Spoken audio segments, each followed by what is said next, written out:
G'day my friends, Marty Ware here from Marty's Garden and Micro Farming Australia. Yes, there's a new website that I'm working on, and I'm going to give you more information about that later on if you're into micro farming. But first, I want to talk about two products. I've been using vermiculite. Now you can see it here. Oh, big bag of it to raise my seedlings and to mix through potting mix. Now it is quite expensive. That's 100 litres and it cost me $50, but I talked them down, giving to me $45. Now when I was travelling through Asia, I come across something else that I found was really quite extraordinary, and they were using that to mix through their potting mixes, and I believe that I may be able to save a lot of money with this. This cost me, this is okay, $50 for the vermiculite on average. Oh, I can't even lift it up. It's a big bag. It's a big bag of rice husks. Now rice husks come from the rice mills, and it's a biodynamic, so that means it's actually even better quality than some organic material that you'll get.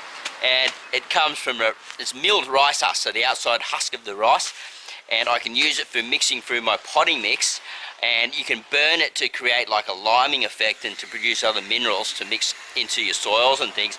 And you possibly may be able to use it like vermiculite on top for raising your seedlings, and I want to show you how I do that right now, because when you're at home gardening or you're micro farming, it's all about keeping your costs low so you can raise your profit high, because your profit margins, you know, they're pretty good, but we'll get into that in other videos. So this is the microgreens that I've been raising using the vermiculite. Now you can see it down here. It holds the moisture very well, and you can see the arugula coming here. We call it rocket here in Australia, which is just new. It's just started coming out. I've planted this thinly. If I was to do this for cropping for the restaurants, it would be much thicker, but this is for me to eat, and when you plant it more thin, you have less problems with mold and fungus. And this time of year where I live in Byron Bay, we get a lot of rain, even though it's not raining at the moment, it should be. So I've planted it thinner, just thinking in advance. And you can see here, I've only just put a thin layer, and it's so light and fluffy that I don't even need to bury the seed beneath the soil. So I'm going to show you how I do that now. Firstly, I'd like to fill the tray with a good quality compost. Now you can see little white specks in that. That's vermiculite, because this is recycled back through my worm farms, through older ones that have been spent, that have already been used and harvested, and then the worms go through it and lay their castings in it and things, and then I throw a bit of cow manure and some other stuff in it and re-blend it up and go again. Now I always put a tray underneath, because I'm a firm believer of watering from the bottom up. Now the reason I do that is because when you water from the bottom up, you have less, excuse the banging and hitting on the camera here, I'm filming all on my own, so I like to wet it all down so it's nice and moist, so I know that at least there's enough water running through to the bottom of the tray. Now I haven't compacted down the soil in any way with my hands. I haven't touched it at all. I've just put it in into the tray and let it settle by itself. Then I sprinkle a handful of red radish seed. Now depending on how much that you need is how much you're going to cover. Now if we're to do this for a restaurant, we're going to do it quite thickly, and depending on your climate, if it's very humid, you want to do it thinner, because you'll get more problems with mold and funguses and things. Now that was about a handful that I've put in there. I don't know what the weight is, I just do it off my eye. And here it is here, red radish.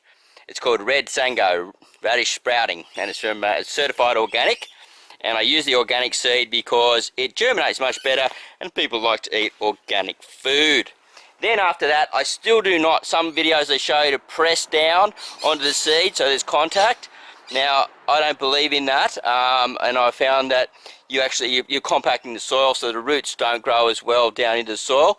Now each seed is actually shaped in a way where it has a heavier head and a lighter end, so it spins on itself naturally with the gravity. So what I do is I like to do it how God does it, and pretend that we have rain. There we go, there's our rain. watering in, flipping the seeds, pushing them down, giving them compaction with the soil. Then I grab a couple of handfuls of the vermiculite and I just cover it over. Usually takes about 2 to 3 handfuls to cover it over. Now there are different grades of vermiculite. It doesn't really matter which grade you use. You can get 1 to 3. 3 I think is the thickest and 1's the thinnest. I find that doesn't really make too much difference when you're using really big seed. If you're using very small seed, I would be going on a lower grade if you decide to use the vermiculite. Now I've covered it over, and then what I'm going to do is water it in again. But all I'm doing is just making sure that that vermiculite is wet, and then what I'm going to do is I'm going to put a cover over the top of another one of these trays over the top. So there's the cover. That creates a little bit of humidity, and as you can see, this is actually the same cover as what I'm using to grow the plants in, and it allows airflow through. So I've got airflow going through the bottom. There's water trapped in the bottom, so there's moisture coming up through. It keeps it warm, and it also keeps it a little bit dark, because what happens is the roots, when a plant starts to root, if it's dark, it'll send the root down deeper, and that's what we want. And at the end, we'll see the roots starting to appear through the bottom of the tray as we're harvesting.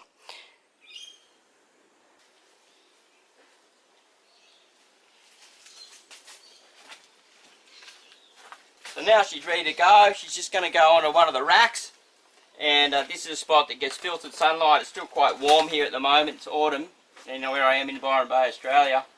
Still quite warm, but I don't want full sun yet until the winter time to warm them up, because seeds only need warmth and water to germinate. That's why you can grow sprouts, and these are really just another version of a sprout, but they're grown in the soil. And you know, that's how I like to do it. But anyway, keep an eye out on the video, because we're on the show, because we're going to be doing an experiment between the rice husk and the vermiculite to see how they perform using that method. And also I'm going to show you some other ways to use the rice husk and vermiculite and the recycling of your materials to save money, so you can keep your costs down.